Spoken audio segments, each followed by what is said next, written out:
Hi everybody.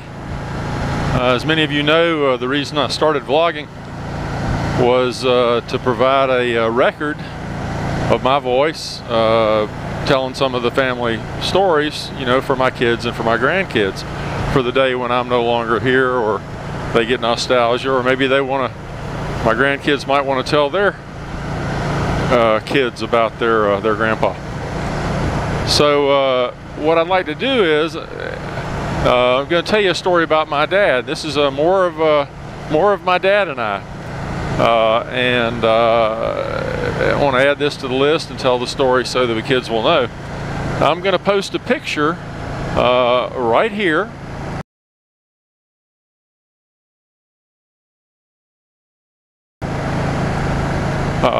That's me on the right as a 16-year-old, and that's my dad on the left. And that's the Dune Buggy that we built.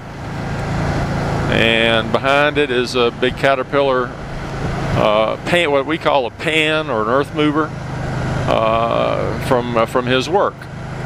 And my dad was in charge of all the equipment for Blythe Brothers Construction, and that we thought that was an appropriate picture. Well, give you just a little back history. My dad was not very mechanical.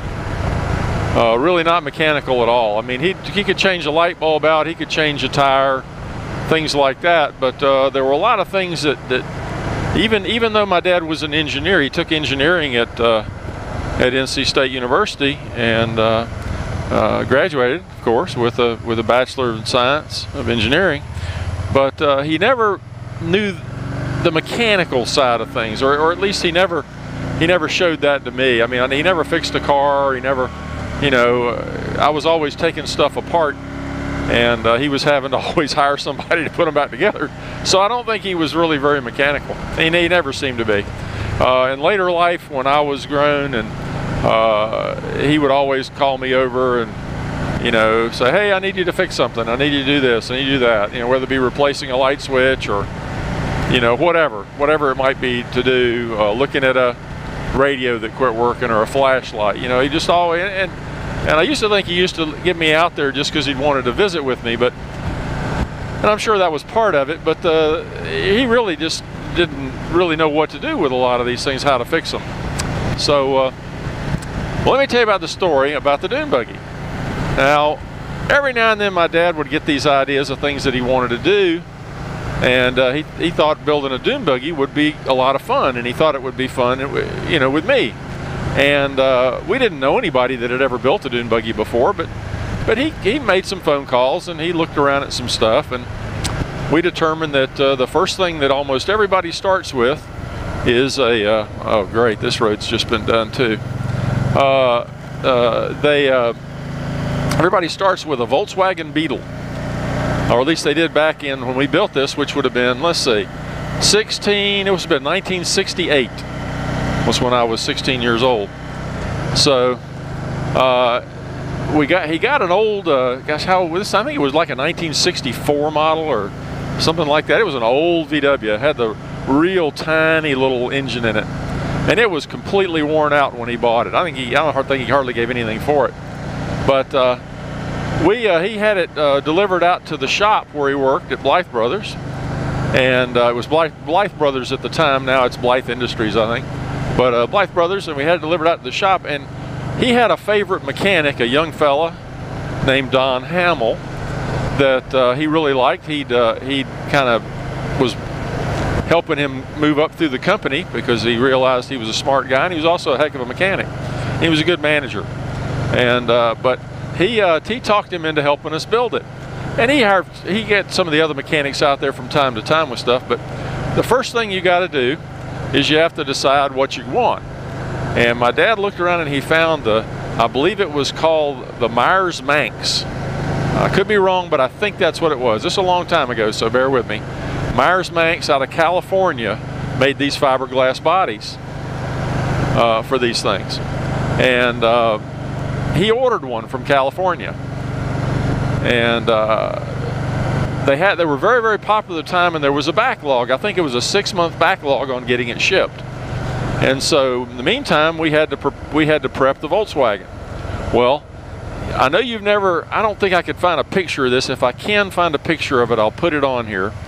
But if you've never seen how they put a Volkswagen together, you'll be really shocked. This is the old Beetles now, not the new Beetles. This is the old ones. Air-cooled engine in the rear. And but on a Volkswagen Beetle, if you go around and you take out all the bolt, there are a whole bunch of bolts all around the bottom of this thing, going up into the bottom.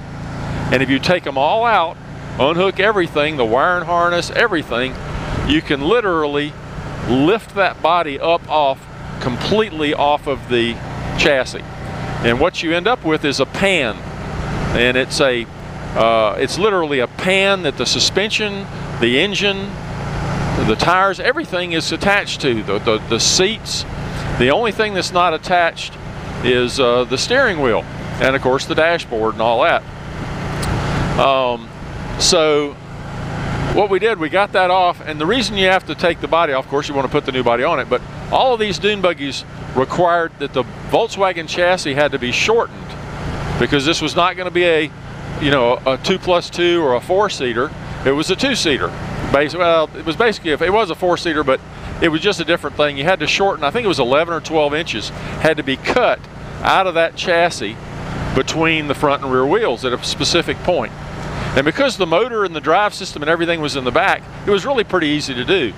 You did have to shorten a few things. I think the shift linkage had to be modified, and you had to change the throttle. I think maybe we had to do something with the throttle. I'm not sure, but that's just the way that worked.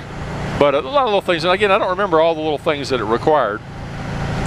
But anyway, so we got the body off of this thing, and the mechanics took it in, they rolled it into the shop, and one of the welders cut it in half and cut that section out, and then they welded it back together. Now these guys are professional welders. They weld bulldozers and all this stuff. So it was a hell of a weld. I mean, this thing was never going to come apart. They wanted to make sure that they didn't let the boss down, because he was kind of over their department. And so they did a real good job on it. Well, it sat there for a long time, and I asked my dad, I said, look, is there any reason why we can't run this thing a little bit? You know, we don't even know anything about the motor or anything. And he said, that's a good idea. So we went and got a little metal 1-gallon gas can, and we took it and tied it to the back of the front seat with just some rope or something, and ran the fuel line from the carburetor. Was it the fuel pump? I think it was a fuel pump. Ran it from the fuel pump all the way in and put it into a tube down in the bottom of this can. And sure enough, we were able to fire it up. We had we rigged up the ignition switch so that it would crank and run. It was only 3 or 4 wires. Again, this is a long time ago. None of this stuff like they have now. No electronic ignition. This was points in a coil. Real simple, real easy. And the mechanics were there to help us, and we got this thing running. Well, now you got to imagine, this is a flat pan, nothing on it but 2 seats and a steering wheel, the motor behind it, which you can see, and that 1-gallon gas can. Well, Blythe Brothers was an outfit that made highways. They made super highways. And as a result, they had an asphalt plant in the backyard, back behind the buildings where everything was. It's where they actually made the asphalt for the roads. And to make asphalt, you need mountains of stone and mountains of sand right there next to the asphalt plant. And this was a big place, a big company, and there were dirt roads running all around back in through there, and all around through the asphalt plant. And so I would get on this thing. My dad would bring me over there, and we didn't have anything to work on because we didn't have the body yet, and they'd got this thing ready to go. And I would say, well, take me over there, Dad. And again, I wasn't driving yet. I mean, I wasn't 16 yet. And so he'd take me over there, and he'd go in the office and do a little bit of work, and I'd get out there and ride this dune buggy. And it's kind of one of the places I learned how to drive. But I'd ride this thing, and I would haul butt with this thing all over that place. And it's all private property, so it wasn't any problem. And I'd climb up the mountains of rock, and I'd climb up the mountains of sand, and I'd, get it to where I could kick the rear end out going around certain corners and stuff like that. And this was all after hours, of course, so nobody was there but just my dad and I and the night watchman. And My night watchman was my dad's friend too. So I rode that thing all over the place. And finally the time came when we got the body in. And it took us, I don't know, I'd say it took us a month, maybe 2 months of going out, you know, a couple hours once a week or so when we could get one of the mechanics to help us. And we managed to get the body on, and we got everything hooked up. We got the new gauges in it. We got it all wired up. My dad got these, I don't know what they call them. They were these big chrome hubcaps. They had a, you could see them in the picture. I wanted baby moons, but I think he ended up with something else. I don't know. I have to look. I'll be honest with you, I've got to look at the picture. We may have changed. I think we changed them a couple of times, but had this really nice, fun dune buggy, and we rode this thing all over town. And we had a great. He'd hop in it, and he'd let me drive because by the time we got it finished, I'd turned 16, and so he'd let me drive in it and ride it all around, and he'd hop in it. The family hopped in. We all drove around, had a great time with it. Now we had put these exhausts on the back, and I know you probably can't see them in the picture, but we didn't use the stock mufflers. We used these, they're almost like boom tubes. They kind of came out and then came back with a big hollow muffler back to a megaphone tip, and it made this thing sound great. It was pretty loud. And I found out early on that if you were coasting down a hill and you turned the ignition off and then you turned it back on, it would backfire and it'd shoot flames about 3 feet out of each one of those pipes. And that was really cool. I mean, 16 years old, man, riding around doing that. I had more fun with that. And we took it to the beach. We didn't live too far from the beach in North Carolina, you know, about 3 hours away. And I would drive it and follow the folks down there with it. And we always went down with another family. And at that time, one of the beaches in North Carolina, Ocean Isle, was not developed at one end. And you could take vehicles out there on it, and you could ride on the dunes and everything. And so we would take the dune buggy down there, and we'd ride that thing all over the place. And we just had a blast with it. My dad was so proud that he and I had built this. Now, quite frankly, the mechanics mostly built it. I helped a little bit. My dad would hold something every now and then, but mostly he was just there for moral support. And as the money man, he was the one who paid for everything. But we had a blast with that thing. My wife, as a teenager, I actually picked her up and took her to school a few times in it, so she remembers it. She always thought it was one of the coolest things that she ever rode in. She always said, "You had the neatest vehicles to ride in," and I was so lucky because my dad always did have some cool stuff for me to ride in. But tell you one thing about it. Again, I mentioned this was the early Volkswagen. If you know anything about VWs, the real early ones had tiny little tail lights, and they were just really weak. I don't think they had 40 horsepower. I mean, I don't think they had that much. And but this thing, you could take it in first gear, and you could just mash it to the floor and wind it out until the valves actually floated. And I mean, you'd literally hear them going, "Blah," you know, like this engine's just giving up. And you'd snatch second gear, and it wouldn't spin the tires, but it just had the neatest sound. It sounded sort of like a Ferrari or something going from first to second gear. Right there, that just for a microsecond, when it went from however many thousands of RPMs it could turn into second gear. And we had so much fun. That thing, top speed on it was 60 miles an hour with 3 of my friends in it, if we were lucky. There was a place out I was riding along outside of Charlotte one time, is long straightaway with railroad tracks beside us, and we couldn't even keep up with a freight train. He blew our doors off. I had it wide open. But we had a great time with that, and we kept that dune buggy for a number of years. And finally, you know, I wasn't driving it much, and the fun was out of it for Dad. The fun that he had was building it with me, and it was just one of our great experiences. And I'll never forget it. And anyway, I hope you guys enjoyed the story.